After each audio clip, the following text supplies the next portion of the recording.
मुझे बात करने दें। आप क्या कहेंगे? आपने सवाल उठाया, मुझे जवाब देने का हक है, मुझे जवाब देने दें। मैं ये कहता हूं कि जिस तरह इन्वेस्टिगेशन ये अपोजिशन की कर रहे हैं, बताएं नवाज शरीफ फिर क्यों नहीं आए? मेरी बात सुन लेना।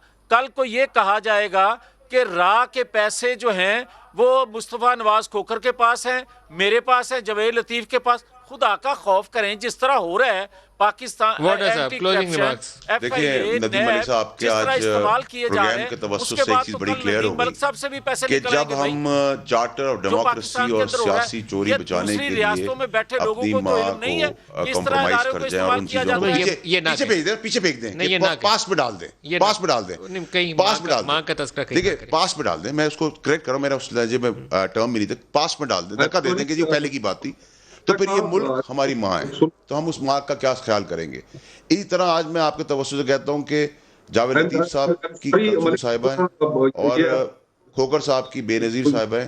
हम उनको उस वक्त भी माँ का दर्जा देते हैं, आज भी माँ का दर्जा देंगे और कल भी माँ का दर्जा। इस पे मैं अपना प्रोग्राम आज रेस्ट करूंगा।